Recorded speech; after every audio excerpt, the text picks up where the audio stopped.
Welcome to Floridaman News. Today I'm bringing you more of Floridaman's crazy exploits. And at the end, I'm going to share a real Floridaman hero. So without further ado, let's go. A Florida man claims a language barrier during a DUI arrest, and he does this speaking plain English to deputies.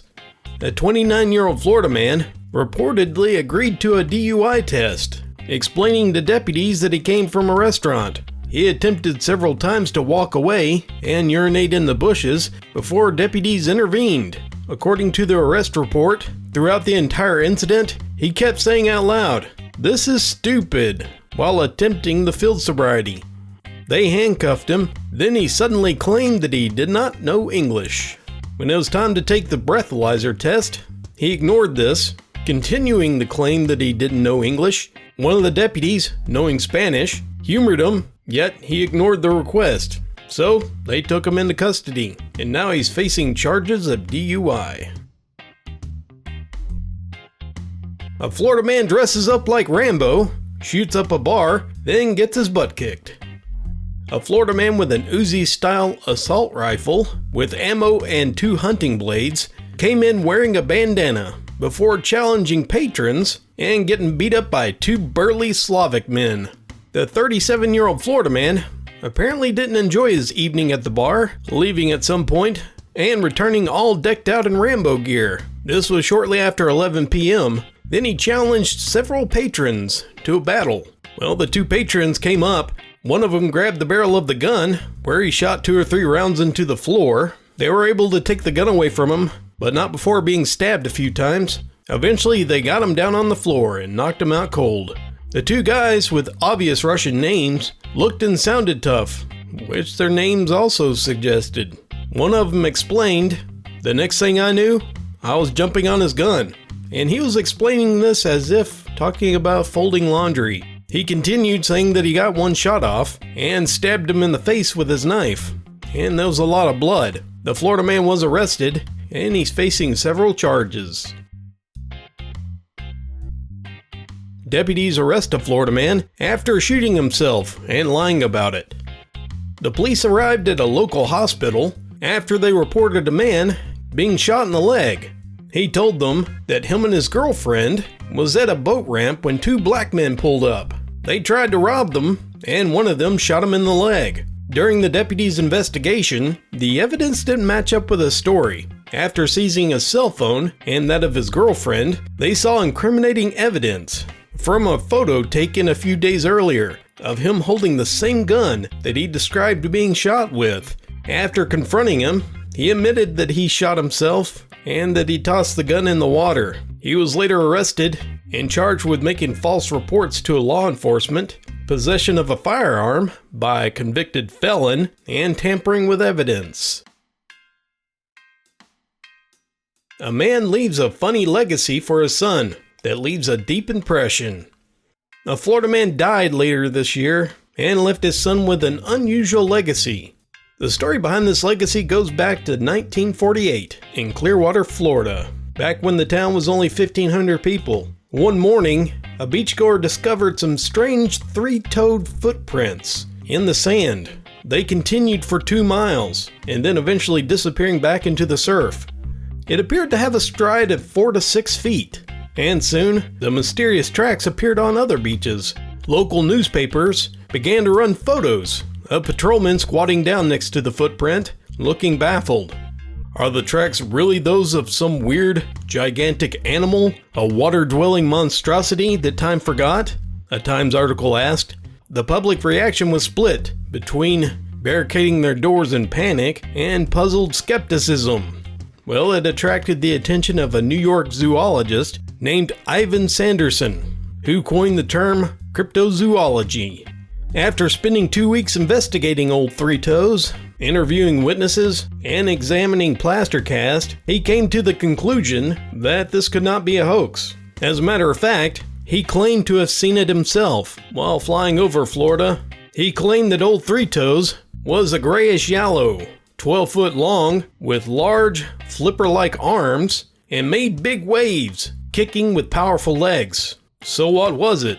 Sanderson argued that it was a big bird, a really big bird. He said the imprint was very much like a vast penguin, although he admitted that it would have to be at least 15 foot tall, and that it sounded crazy. Well, it appeared a few more times, but in 1958, that was the last time anyone saw them. 30 years have passed. In 1988, a local Florida man who owned a repair shop pulled out a box and pulled out the feet. They were iron ones with 3 toes. They never were a giant penguin. The Florida man was old 3 Toes. The whole time it was a hoax that was dreamed up by the notorious prankster. Back in '48, he saw some fossils of dinosaur footprints in National Geographic. After studying them, he announced that he was going to have some fun. He designed it to match the photo, cast them in iron, and then bolted them to some high-top sneakers. Headed down to the shore in a rowboat in the Gulf of Mexico. After slipping them on, he stepped into the shallow water off to the beach. He created the illusion of long strides by swinging one leg back and forth, thus building momentum, then taking a large leap.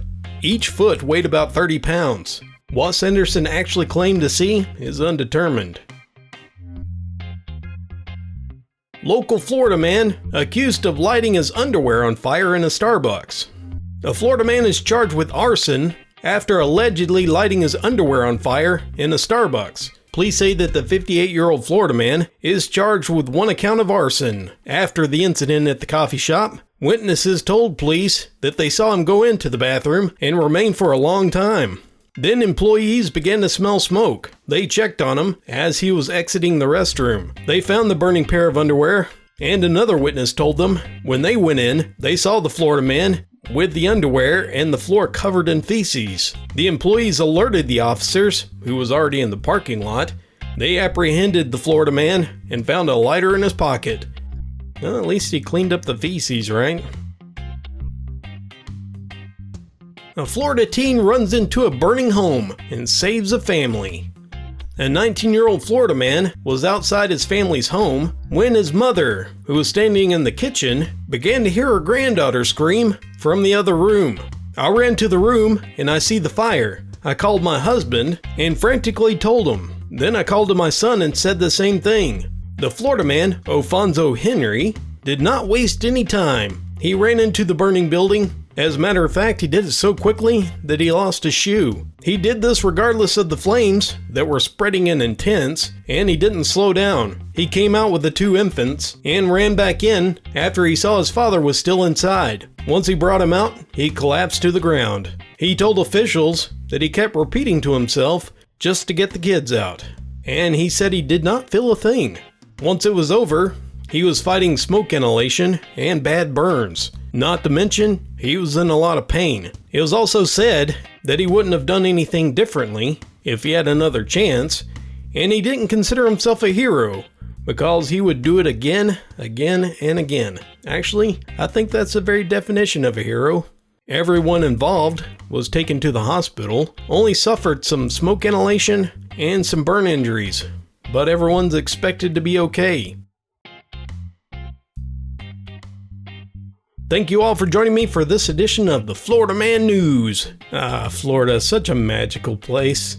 They give us such wonderful news. I'm sure you've got weirdos in your town too, and maybe we'll come up with a story that might be worth the news too. Who knows? We'll see. But regardless, it's entertaining. Just don't kill yourself. And I hope you don't have to go to jail for it. As a matter of fact, let's leave it to Floridaman. Thank you all again for joining me. I'm going to give a special thanks to my patrons. Your support is really appreciated. I'm going to have 2 tiers on Patreon now. The first tier, $1 a month. You will be able to access MP3s you can download and listen to them anytime you want, kind of like a podcast. Or you can listen to them online. And then there's a $5 tier, which you'll be able to access the videos in advance as soon as they're done and ad-free. So if you're interested, go to my Patreon page, which is listed in the description below. Thank you all very much for joining me, and until next time, this is Dallas, signing off.